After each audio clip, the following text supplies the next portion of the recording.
YouTube is a massive platform, probably one of the best platforms out there for everything, for education, for entertainment, for just passing time, learning something new. Everything is here on YouTube. But of course, just like anything else in life, YouTube comes with its own downsides. And as a technical person, you would have thought, how can I create a platform like YouTube on my own? Turns out that it's actually incredibly hard to create a platform like YouTube, and not for the reasons that you're thinking. So let's talk about some of them in this video and figure out why it is almost impossible to create a platform like YouTube in its current shape and form. So see, there are a bunch of problems with recreating YouTube. Now, I'm not saying that it's not possible, but I'm just saying that it's incredibly hard. It's incredibly hard to create a platform like YouTube in its current shape and form. And there are a bunch of reasons, technical as well as how humans work. So I'm going to start with technical first, which are easier to understand. And the first one is obviously the infrastructure cost. Operating a platform like YouTube free of cost is an impossible problem. If you look at YouTube's numbers, some of these numbers that I was able to find online, YouTube has 2.7 billion people across the world using it. And this is monthly active users. It's not daily active users or, somebody opening YouTube just once in a year or something. 2.7 billion people is a staggering amount of population. Almost like, more than 1/3. I think almost like 1/3 of the population of the world uses YouTube. This is first insight. Second insight is 90% of people use it on phone, right? So you have sort of like a 90-10 split. 10% is other devices because YouTube is also available on tablets, on TVs. So there are a bunch of other devices. But the idea is that most of the people are actually on phone networks, which adds to a little bit of complexity, which I'll talk about. Every single day, 20 million videos are uploaded on YouTube. This is a massive number, 20 million every single day, right? Which is a lot of content. If you dumb this down a little, it'll come down to this, 230 videos per second. This is the amount of load that YouTube is under right now as we are speaking. So, I don't know like how much time has elapsed, probably like 3-4 minutes since the starting of this video. But in that time, every single second, 230 videos are getting uploaded on YouTube's infrastructure, which is a massive amount of content, which is again a massive amount of data stored every single new hour, right? Every hour, Google has to add 1 petabyte of new storage. And the most important thing is that most of this data, 99% of these videos are useless. Let's be honest. YouTube is not going to make money out of those videos. YouTube only makes money when there are ads running on specific videos and those videos are popular, right? You don't see like every single 230 videos per second getting uploaded to have like hundreds of thousands or millions of views, right? So that means a lot of this content is actually liability for YouTube in order to just find that 1% gold content, which they would be able to heavily monetize and they'll be able to make their margins on, right? So everything else is a piece of infrastructure cost, which is massive and it's not contributing to their revenue. I'm not gonna even run numbers on this, right? If you look at any public cloud providers like AWS, GCP, Azure, they would give you ridiculous amount of rates, and the core services which they would charge you for, which would be your massive cost, is first of all storage. Second would be bandwidth, which is delivery of the content in the first place, and third would be video processing. Right? So these are like 3 pillars of building any sort of video platform. Where do you store the data? How do you send it to your clients? And when the video is uploaded for the first time, how do you process it so that this can be delivered to multiple resolutions? And in case of a platform like YouTube, the reason I mentioned it's on phone, tablets, all of these platforms, because chances are that YouTube is actually re-encoding them into many formats so that it works properly across different bit rates, different device types, different operating systems, different clients, because remember that YouTube is available on a lot of platforms. It's not just on the web. So this is the first reason, right? So I have like a bunch of more reasons that I want to share with you, but this is first and the most important reason that we have so far is that the infrastructure is just way too expensive in order to run a platform like YouTube independently. Right? Now you might see that, hey, okay, Google released a new revenue report, right? Google has done a recent revenue report. Look at this nice infographic that Google has released for its Q1 earnings. Every number is positive, right? We also see like 350 million paid subscribers across Google One and YouTube. But you see very smartly that this number has been mixed with Google One, YouTube, and other, right? And a lot of this other revenue is coming from search, Google Cloud, AI, Waymo, which is their other company. So a lot of things are actually subsidizing the infrastructure even that YouTube requires. For example, if we just talk about the bandwidth part, right? So Google has a lot of points of presence across the world, not because of YouTube, but because they actually need to serve their search engine as well, right? So there's a completely different product at place as well, which helps them. They have to also serve their Google Cloud platform, which is again a completely different product. So in effect, what's happening is that YouTube is taking advantage of a lot of these partnerships that Google, the ecosystem that the bigger company has already created for it. And for you as a developer, as somebody, even as a small to medium sized company, it's basically impossible to get those things until and unless you don't have everything else around it figured out. Now, before moving to point number 2 on why it is hard to recreate YouTube, I want to emphasize on the fact that if you are a business owner, if you are starting your own education business, if you're starting your own content services, chances are that you don't really need the scale, right? You would not have 2.7 billion monthly active users on your application, using them across different parts of the world on various devices, and you uploading 230 videos every single second, right? That's not the scale that you will hit. But at the same time, you also don't want to be in a position where you are not sure that whether your infrastructure or system would be able to sustain the load in case you increase it slightly in future, right? And if you're unsure about these things, chances are that you should focus on your core business model, which is selling the content,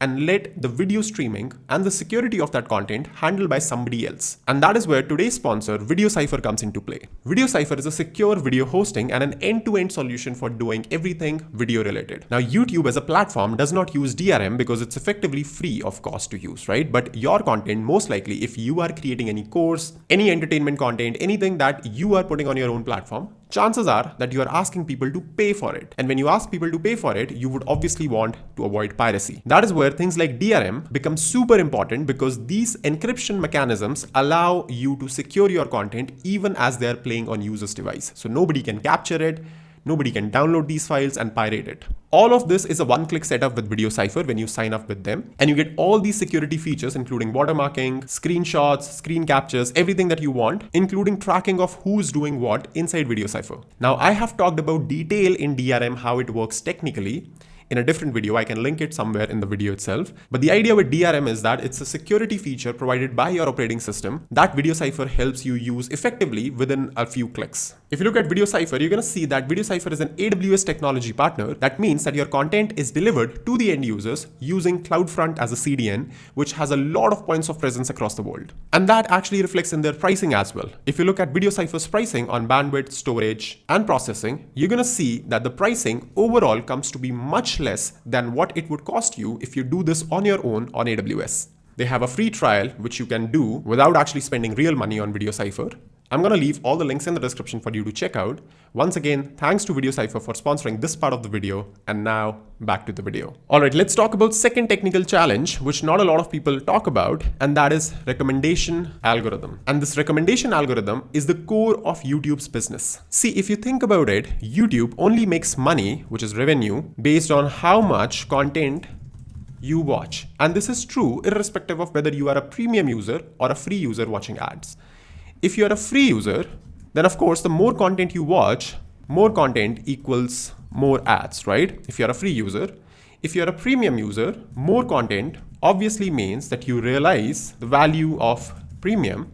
That means that you're going to renew next month. Because if you're not using the product, chances are that you will just cancel the subscription, right? Which is not what YouTube wants, because it'll lose money. So this recommendation algorithm, what sort of content YouTube is showing you, becomes the number one, the P0 priority for YouTube to get right. And YouTube, a product like YouTube, is actually something that gets better the more you use it. See, there is a class of products. For example, let's say you are buying let's say this microphone that I have for recording the content, right? Now I buy this once, and now this product is just there. It's not getting better. No matter how I use it, how much I use it, I can still make a mistake. I can just mute this microphone by mistake. I can do anything, right? So this is a product which is not getting any sort of investment from me as a user.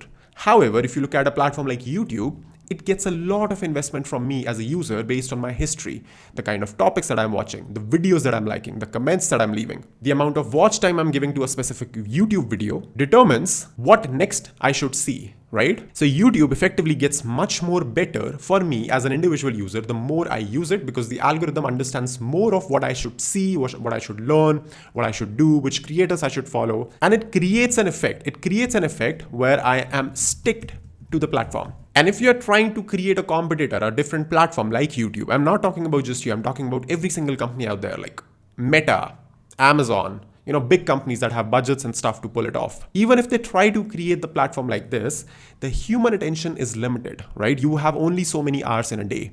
And if you're choosing to split those hours between Instagram Reels, TikTok, YouTube Shorts, and long form content, you would not really want to add a fifth platform, which is effectively the same thing, right? Like YouTube long form content. And of course, you suffer with the whole thing of, not having recommendations in the first place, not having content base, not having users. So it's insanely hard to create a platform like YouTube. That is the sole reason why short form platforms kicked off, right? That is the sole reason why TikTok worked.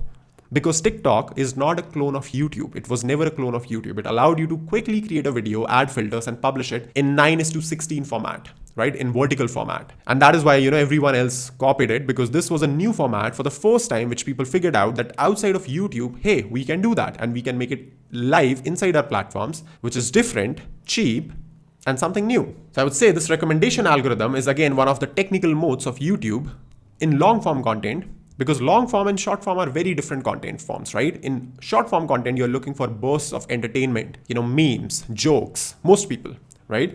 You're not really looking for value, and you're specifically not looking for, podcast sort of things or something which is like very long, like 30, 40, 50, 60 minutes of sorts. And the third and the final argument that I have against this is that this is indeed a tried and failed industry, right? So you might not know a lot of these platforms that I'm about to tell you, but it's not a myth that nobody has actually tried this. I don't know how many of you actually remember there was a product called IGTV, Instagram TV, released by Meta, Instagram, which was sort of like what YouTube is, right? Not exactly, it worked in Instagram, it had different constraints, but it was like, a full screen sort of content play where you could watch like a video like YouTube inside Instagram app. There was a platform that I know, Quibi. And the story is that this platform actually burned about $2 billion in less than 6 months. And this is recent, it's not even old, like it's like 4 or 5 years back. If you Google up this, you will find this platform. And they again burned the money, figured out it's not working out, and they had to shut down. There was another platform, Vidme. This is like almost 10 years back now. But this also had about 25 million users before it shut down. So this was sort of like a YouTube meets Reddit sort of combination back in 2015. There is also an interesting story about Vimeo, which is now acquired, but Vimeo also started sort of in the same space of, being a YouTube sort of thing, but they quickly pivoted into B2B video streaming, right? Instead of focusing on competing with YouTube, they just changed their direction entirely, which actually led to a good outcome for them. Then there were a bunch of streaming platforms as well, like Microsoft's Mixer, which I won't say like they are fully as a competitor for YouTube, because they were built more as a streaming platform, but they were also like, Microsoft was also not able to crack this. So, we have Microsoft, we have Meta, Facebook as a big company, like these are like, $1 trillion valuation companies. And even they were not able to crack what the magic formula is for YouTube, because it's not a magic formula, it's a moat, which is very hard to beat. Right? So this is also one of the reasons I feel that why you would not succeed if you're starting something like at a grand scale of YouTube is because you also have to learn from history. You have to learn from past. And if you don't learn from past, you're going to repeat the same mistake as people have done before. So yeah, that's pretty much it for this video, a different style of video I created for the first time. Do let me know in the comments what you think about this, and do let me know what your feedback is on this style of video. That's all for this video. Hopefully you liked it. If you did, make sure to leave a like and subscribe to the channel. I'm gonna see you in the next video very soon. If you're still watching, make sure you leave a comment, "I watched till the end" below to tell me that you were still here, and let me know what do you think about the video.